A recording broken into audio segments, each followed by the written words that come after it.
दोस्तों, आज मैं फिल्म रिव्यू करूंगा राब्ता। कहानी बिल्कुल वही है जो मिर्ज़ा की थी, यानी सुशांत और कृति पहले जन्म में लवर होते हैं और ये दोनों जो जंगली लोग होते हैं ना, वो होते हैं और पानी के लिए जंग होती है और वहाँ पे एक और तीसरा लड़का है जो विलन का रोल कर रहा है, वो इनको मार देता है। दूसरे जन्म में पैदा होते हैं और कमाल देखो, वो विलन बिलियनर पैदा होता है और ये दोनों सीधे पंजाब में पैदा होते हैं और फिर कृति और सुशांत एक दूसरे से प्यार करते हैं और फिर वो विलन प्यार नहीं करने देता। यही कहानी सनी लियोनी की फिल्म लीला की थी। स्क्रीन प्ले बहुत ही ज्यादा खराब है। एक सीन से दूसरे सीन का कोई कनेक्शन नहीं है। फिल्म को बड़े ही बेतुके ढंग से लिखा गया है।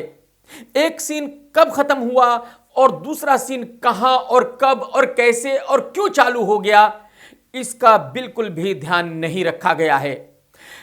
कहीं भी इमोशन नाम की चीज नहीं है। डायलॉग्स बहुत ही ज्यादा खराब है, बहुत ही बेतुके हैं। म्यूजिक वो भी खराब है। खाली एक गाना थोड़ा अच्छा है और एक गाना जो दीपिका पे फिल्माया गया है वो आधा है फिल्म में, बट वो दीपिका की वजह से अच्छा लगता है। इवन एक्शन अच्छा नहीं है, बहुत ही ज्यादा खराब है। कैमरा वर्क ठीक है। एडिटर ने इस फिल्म की फुल टाइम मां बहन की है, जबकि एडिटर को पता था कि एक वाहियात फिल्म उसके हाथ में है। उसके बावजूद भी एडिटर ने हिम्मत दिखाई है कि इस फिल्म को 2.5 घंटे का रखा है। काश एडिटर फिल्म को 2 घंटे की रखते तो शायद थोड़ी देखने के काबिल हो सकती थी। सुशांत सिंह ने बहुत ही बुरी एक्टिंग की है। उन्होंने पूरी फिल्म में पता नहीं कैसे कैसा मुंह बनाया है। शायद डायरेक्टर ने उनको कहा था कि आप जितना उल्टा सुल्टा मुंह बनाएंगे उतनी बढ़िया आपकी एक्टिंग मानी जाएगी। अगर आपको याद है, विनोद खन्ना साहब के बेटे अक्षय खन्ना भी यही करते थे और आज बेचारे कहीं घर बैठे हुए हैं। कृति ने भी अपने रोल को बस यूं समझ लीजिए कि ठीक ठीक ही निभाया है, कोई बहुत बढ़िया एक्टिंग नहीं की है। विलन का रोल किया है जिम ने, जो बहुत ही पकाता है, जिसने बहुत ही वाहियात एक्टिंग की है। इवन वरुण शर्मा ने भी बहुत ही बेकार एक्टिंग की है।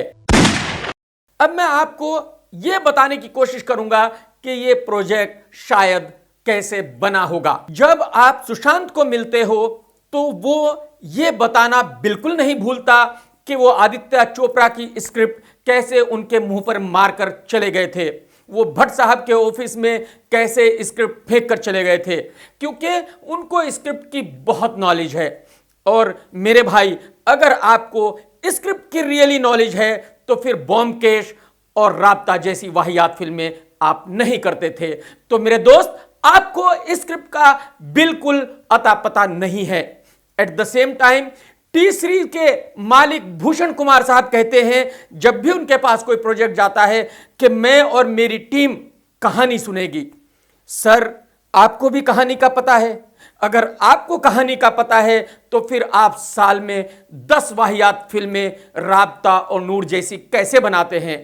तो मेरे भाई, आपको भी और आपकी टीम को भी कहानी का बिल्कुल कोई अता पता नहीं है, ये आप मान लीजिए। आपको तो इवन म्यूजिक का भी पता नहीं, क्योंकि अगर आपको म्यूजिक का पता है तो फिर राब्ता जैसा वाहियात म्यूजिक कैसे आ सकता है, नूर जैसा वाहियात म्यूजिक कैसे आ सकता है। खैर, तो दिनेश विजन प्रोड्यूसर हुआ करते थे जिन्होंने कॉकटेल प्रोड्यूस की थी। अब उन्हें डायरेक्टर बनने का शौक चढ़ा और मैं ये बहुत बार कह चुका हूं कि डायरेक्शन दुनिया का सबसे मुश्किल काम है, इसको हर कोई नहीं कर सकता। खैर, जब उन्होंने सुशांत को साइन किया तो सुशांत ने भी ये पूछा होगा कि भाई आप तो प्रोड्यूसर है, आप डायरेक्शन कैसे करोगे? तो उनके एक डायरेक्टर हैं जिन्होंने कॉकटेल डायरेक्ट की थी, होमी साहब।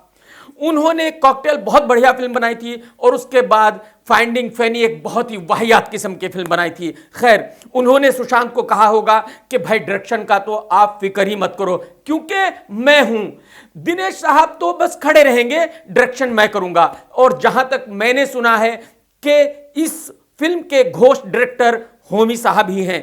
तो सुशांत ने यह मान लिया होगा कि भाई होमी साहब बहुत जबरदस्त डायरेक्शन करेंगे और उन्होंने फिल्म साइन कर ली होगी। दूसरा रीजन यह भी रहा होगा कि दिनेश साहब ने उनको पैसे भी खूब दिए। खैर, जब हीरो आ गया, प्रोड्यूसर आ गया, तो हीरोइन तो बेचारी खुद ब खुद ही आ जाती है। उसके बाद यह प्रोजेक्ट गया टी सीरीज के पास और टी सीरीज ने कहा कि वाह, अरे यार क्या प्रोजेक्ट आ गया हमारे पास। और इस तरह ये सारे जीनियस मिले और इन जीनियस लोगों ने मिलकर ये वाहियात फिल्म बनाई। दिनेश साहब का डायरेक्शन बहुत ही ज्यादा खराब है। उनके डायरेक्शन का अंदाजा आप सिर्फ इससे लगा सकते हो कि वो अपने हीरो हीरोइन के जो कैरेक्टराइजेशन थे उनको भी ठीक से नहीं कर सके।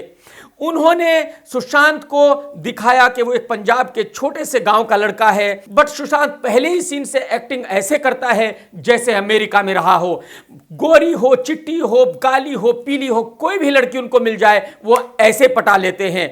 इसी तरह उन्होंने कृति सेनन के कैरेक्टराइजेशन को बहुत बुरे तरीके से दिखाया है कि जो भी लड़का उनको मिलता है वही उनके बेडरूम में चला जाता है। डायरेक्टर साहब को बिल्कुल पता नहीं था कि उन्होंने अपने एक्टर से कैसे काम लेना है या उनको कैसे एक्टिंग करनी है। यहां कास्टिंग डायरेक्टर की बात करना भी बहुत जरूरी है। विलन के रोल में जिम है जो एक फॉरेनर है और उसको इंडियन दिखाया गया है और वो बहुत ही बुरी हिंदी बोलता है। मैं आपके सपने में आई थी। जो भी एक कास्टिंग डायरेक्टर है, बाय गॉड की कसम, इसको कास्टिंग का ABCD कुछ पता नहीं है। इस कास्टिंग डायरेक्टर को उल्टा टंगा के सीधा मिर्चों का डंडा डाल देना चाहिए, क्योंकि आप एक फॉरेनर को और इतने घटिया एक्टर को इतनी बड़ी फिल्म में मेन विलन ले ही नहीं सकते।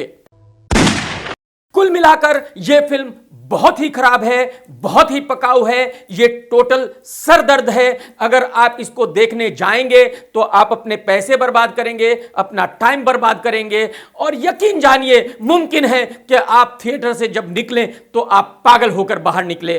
तो मैं इस फिल्म को देता हूं 1 स्टार और मेरी बिजनेस रेटिंग भी रहेगी 1। शायद मुश्किल से यह फिल्म 15-20 करोड़ का बिजनेस कर ले। Take care. सत्यमेव जयते।